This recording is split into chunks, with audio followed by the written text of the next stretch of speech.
A Treatise of Human Nature by David Hume. Book 3 of Morals. Part 2 of Justice and Injustice. Section 6. Some farther reflections concerning justice and injustice. We have now run over the three fundamental laws of nature, that of the stability of possession, of its transference by consent, and of the performance of promises.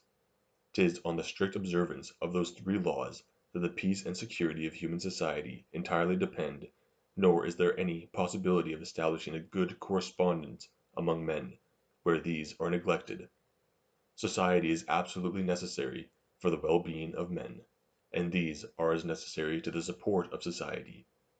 Whatever restraint they may impose on the passions of men, they are the real offspring of those passions, and are only a more artful and more refined way of satisfying them. Nothing is more vigilant and inventive than our passions, and nothing is more obvious than the convention for the observance of these rules. Nature has, therefore, trusted this affair entirely to the conduct of men, and has not placed in the mind any peculiar original principles to determine us to a set of actions into which the other principles of our frame and constitution were sufficient to lead us. And to convince us the more fully of this truth, we may here stop a moment, and from a review of the preceding reasonings, may draw some new arguments to prove that those laws, however necessary, are entirely artificial, and of human invention, and consequently that justice is an artificial and not a natural virtue. 1. The first argument I shall make use of is derived from the vulgar definition of justice. Justice is commonly defined to be a constant and perpetual will of giving every one his due. In this definition 'tis supposed that there are such things as right and property, independent of justice and antecedent to it, and that they would have subsisted, though men have never dreamt of practising such a virtue. I have already observed in a cursory manner the fallacy of this opinion, and shall here continue to open up a little more distinctly my sentiments on that subject. I shall begin with observing that this quality, which we call property, is like many of the imaginary qualities of the peripatetic philosophy, and vanishes upon a more accurate inspection into the subject, when considered apart from our moral sentiments. 'Tis evident property does not consist in any of the sensible qualities of the object, for these may continue invariably the same, while the property changes. Property therefore must consist in some relation of the object, but 'tis not in its relation with regard to other external and inanimate objects, for these may also continue invariably the same, while the property changes. This quality therefore consists in the relations of objects to intelligent and rational beings, but 'tis not the external and corporeal relation which forms the essence of property, for that relation may be the same betwixt inanimate objects, or with regard to brute creatures, though in those cases it forms no property. 'Tis therefore in some internal relation that the property consists, that is, in some influence which the external relations of the object have on the mind and actions. Thus the external relation which we call occupation or first possession is not of itself imagined to be the property of the object, but only to cause its property. Now 'tis evident this external relation causes nothing in external objects, and has only an influence on the mind, by giving us a sense of duty in abstaining from that object, and in restoring it to the first possessor. These actions are properly what we call justice, and consequently 'tis on that virtue that the nature of property depends, and not the virtue on the property. If any one therefore would assert that justice is a natural virtue, and injustice a natural vice, he must assert that abstracting from the notions of property, and right and obligation, a certain conduct and train of actions in certain external relations of objects has naturally a moral beauty or deformity, and causes an original pleasure or uneasiness. Thus the restoring a man's goods to him is considered as virtuous, not because nature has annexed a certain sentiment of pleasure to such a conduct, with regard to the property of others, but because she has annexed that sentiment to such a conduct with regard to those external objects, of which others have had the first or long possession. or which they have received by the consent of those who have had the first or long possession. If nature has given us no such sentiment, there is not, naturally, nor antecedent to human conventions any such thing as property. Now though it seems sufficiently evident, in this dry and accurate consideration of the present subject, that nature has annexed no pleasure or sentiment of approbation to such a conduct, yet that I may leave as little room for doubt as possible, I shall subjoin a few more arguments to confirm my opinion. First, if nature had given us a pleasure of this kind, it would have been as evident and discernible as on every other occasion, nor should we have found any difficulty to perceive that the consideration of such actions in such a situation gives a certain pleasure and sentiment of approbation. We should not have been obliged to have recourse to notions of property in the definition of justice, and at the same time make use of the notions of justice in the definition of property. This deceitful method of reasoning is a plain proof that there are contained in the subject some obscurities and difficulties which we are not able to surmount, and which we desire to evade by this artifice. Secondly, those rules by which properties, rights, and obligations are determined have in them no marks of natural origin, but many of artifice and contrivance. They are too numerous to have proceeded from nature, they are changeable by human laws, and have all of them a direct and evident tendency to public good, and the support of civil society. This last circumstance is remarkable upon two accounts.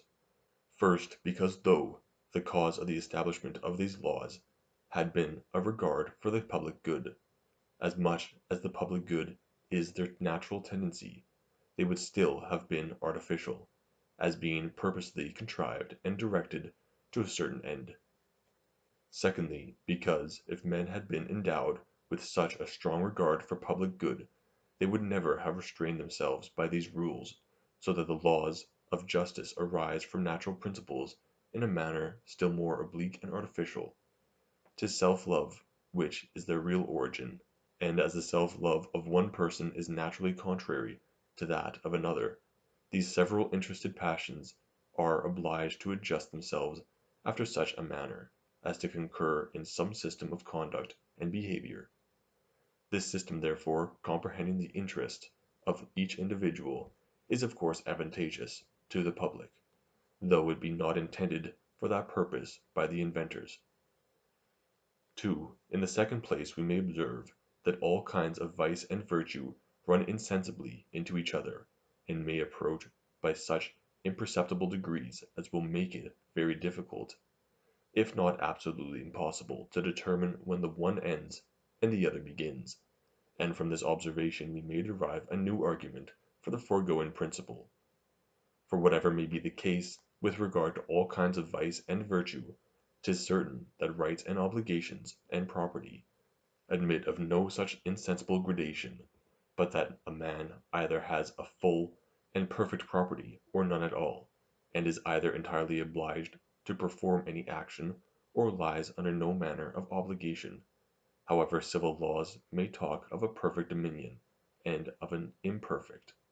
'Tis easy to observe that this arises from a fiction which has no foundation in reason, and can never enter into our notions of natural justice and equity. A man that hires a horse, though but for a day, has as full a right to make use of it for that time, as he whom we call its proprietor has to make use of it any other day, and 'tis evident that however the use may be bounded in time or degrees, the right itself is not susceptible of any such gradation, but is absolute and entire, so far as it extends. Accordingly we may observe that this right both arises and perishes in an instant, and that a man entirely acquires the property of any object by occupation, or the consent of the proprietor, and loses it by his own consent, without any of that insensible gradation, which is remarkable in other qualities and relations. Since therefore this is the case with regard to property, and rights and obligations, I ask how it stands with regard to justice and injustice. After whatever manner you answer this question, you run into inextricable difficulties. If you reply that justice and injustice admit of degree and run insensibly into each other, you expressly contradict the foregoing position that obligation and property are not susceptible of such a gradation. These depend entirely upon justice and injustice, and follow them in all their variations. Where the justice is entire, the property is also entire. Where the justice is imperfect, the property must also be imperfect, and vice versa. If the property admit of no such variations, they must also be incompatible with justice. If you assent, therefore, to this last proposition, and assert that justice and injustice are not susceptible of degrees, you in effect assert that they are not naturally either vicious or virtuous, since vice and virtue, moral good and evil, and indeed all natural qualities, run insensibly into each other, and are on many occasions undistinguishable. And here it may be worth while to observe that though abstract reasoning, and the general maxims of philosophy and law establish this position, that property and right and obligation admit not of degrees, yet in our common and negligent way of thinking we find great difficulty to entertain that opinion, and do even secretly embrace the contrary principle. An object must either be in the possession of one person or another. An action must either be performed or not. The necessity there is of choosing one side in these dilemmas, and the impossibility there often is of finding any just medium, oblige us, when we reflect on the matter, to acknowledge that all property and obligations are entire.